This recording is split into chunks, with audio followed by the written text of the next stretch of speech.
fatores que a gente tem que flexibilizar, independente, né, nesse momento, para apreciar essa demanda, né? Uma outra situação que eu não sei se vocês observaram nos estados aí de vocês, eu já tinha visto isso no juizado, um grande número de mulheres idosas querendo o afastamento dos seus filhos da residência, né? Em grande parte com envolvimento, né, uso de drogas e abuso de álcool, aquelas senhoras idosas que ficam, às vezes, convivendo com os filhos já maiores e até uma certa idade, naquela casa, e essas idosas estão sendo maltratadas, e eu tenho visto muito pedido de medida protetiva para afastar o filho da casa.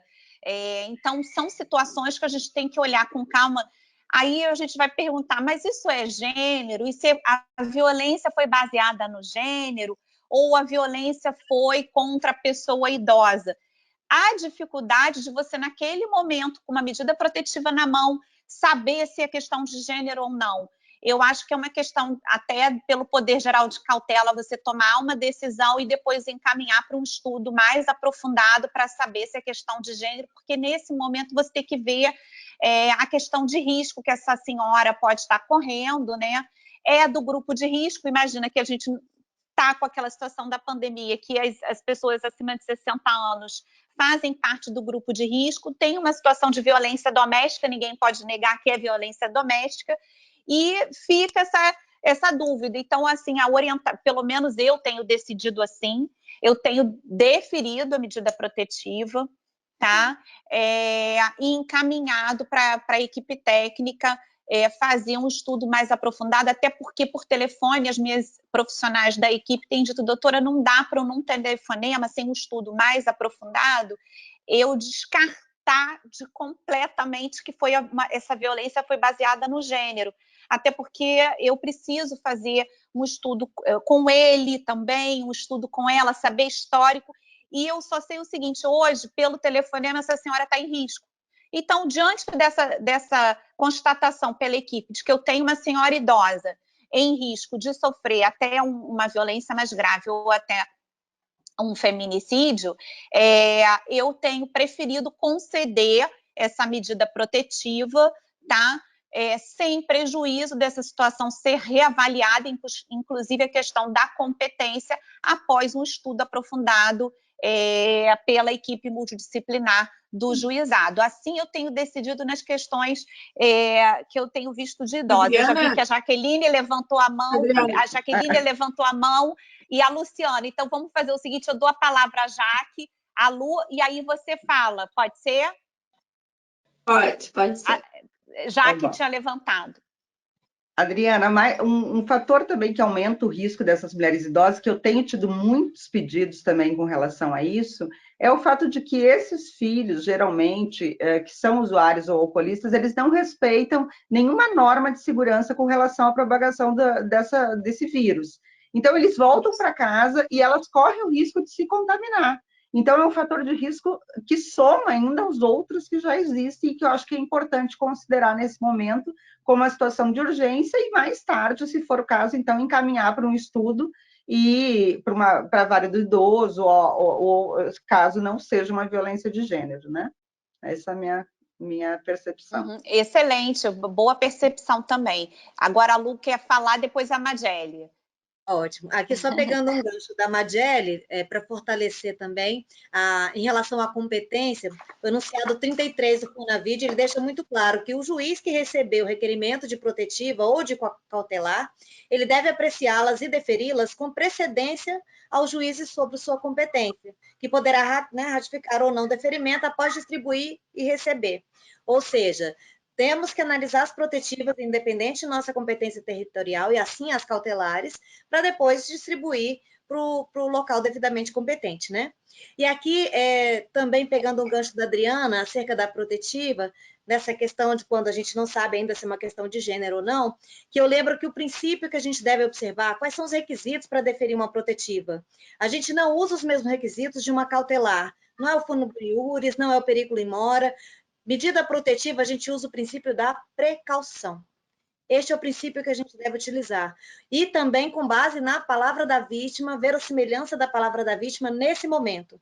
Então, havendo situação de risco narrada pela vítima, havendo um relato de violência, com base no princípio da precaução, nós devemos sim deferir essa protetiva, né, como uma ferramenta, o coração da Lei Maria da Penha, para a prevenção de novas situações de violência.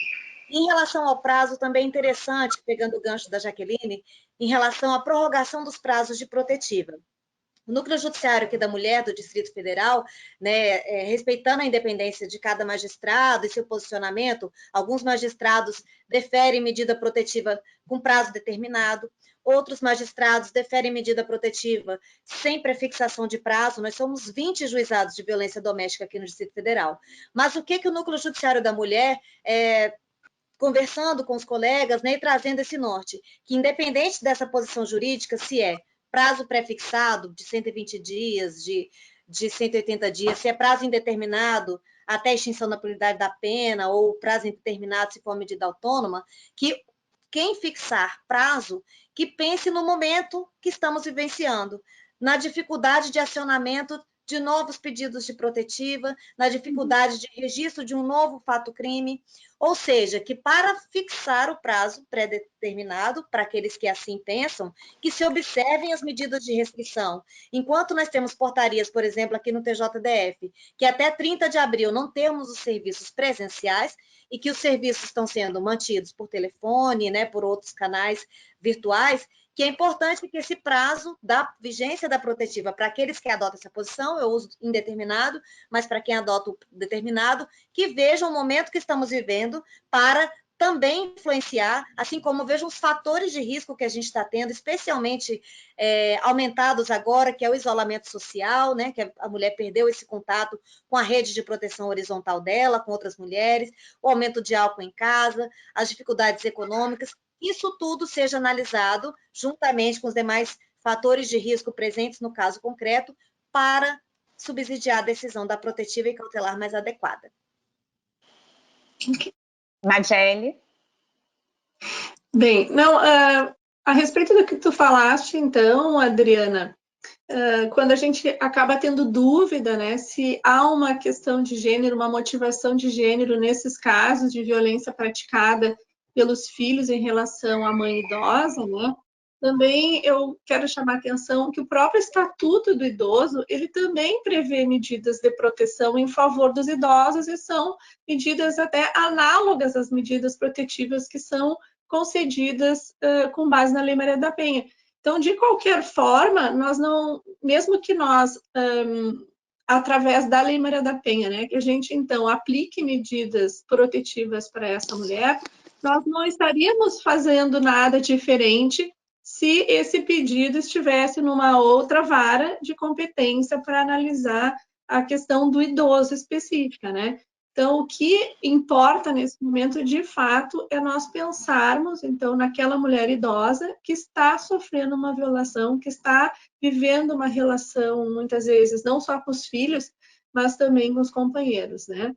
Uma relação abusiva e violenta. Eu até, num dos vídeos que eu gravei, eu fiz referência a um caso concreto que foi envolvendo o casal idoso. Então, tanto ela como ele, os dois com mais de 70 anos de idade.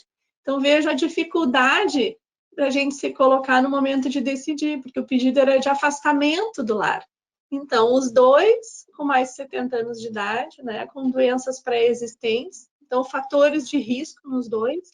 Né? Então, a necessidade de mobilizar toda a rede familiar deles para a gente ver uma forma de resolver aquela situação, de manter aquela mulher, né, em segurança, e ela, inclusive, estava apresentando problemas psicológicos bem graves, inclusive nós conseguimos um atendimento psiquiátrico até para ela, precisou ser medicada em razão de todo esse sofrimento que ela vinha tendo dentro de casa. Então, vejam, e de outra parte, o que acontece muito, e que é uma realidade nessa questão de pais idosos, é o afastamento dos filhos, né? Nós temos o abandono afetivo dos idosos hoje, é uma realidade muito grande, é uma realidade, né, no nosso país. E quando a gente vai falar da questão da violência, a gente precisa dessa rede próxima, né, dos idosos, e ela muitas vezes não existe, né? Então, nesse caso, 4 filhos, apenas um dos filhos é que se mostrou disponível para auxiliar nesse momento. Então, vejam a dificuldade em tempos de pandemia e ter que lidar com tantas questões, né, que envolvem os relacionamentos familiares. Excelente, eu acho que o que a Jaqueline falou, a Lu, a Madjelle, agora complementando, eu acho que todo mundo no Brasil inteiro está se deparando com essa questão da violência contra a pessoa idosa, principalmente nesse momento. E o afastamento também pode ter um outro lado também, porque essa pessoa, esse filho, ou até mesmo essa filha, dependendo da violência, pode ser a única pessoa que cuida daquela idosa, né? Que compra os alimentos, que a idosa não pode sair, quer dizer. Então, nesse momento, eu acho que o que todo mundo aqui a gente fala, até para a gente fechar esse bloco, e já pensando no outro, é da importância dessa rede estar articulada. Porque aí você tem que acionar tudo que é possível no município. Eu acho que o papel da rede articulada nesse momento de pandemia, e a rede, falando em toda a rede, não apenas a de enfrentamento, o sistema de justiça, mas a rede social, os CRAs, os CREAs, as unidades de saúde, quer dizer, para poder realmente dar um encaminhamento para essa pessoa que está sofrendo violência. E tem um outro fator que também a gente pode debater no próximo bloco, que é a questão da violência contra as meninas, né, contra a criança do gênero feminino, que é o tema da Lei Maria da Penha, que é a nossa competência, e das adolescentes, principalmente a questão da violência sexual, e nesse momento que com certeza várias meninas estão sofrendo violência de toda a natureza dentro de casa, praticado, e a gente sabe que grande parte praticado por pai, por padrastos, quer dizer, por tios, por pessoas que estão naquele ambiente familiar, as estatísticas comprovam isso, e é um tema que a gente pode abordar aqui no próximo bloco.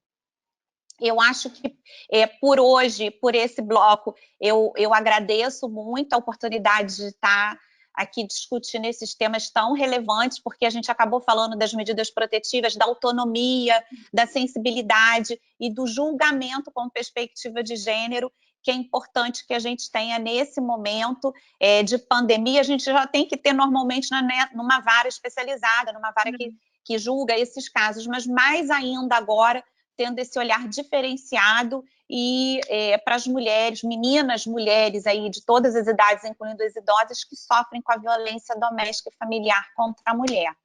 Eu agradeço imensamente essa oportunidade e até breve.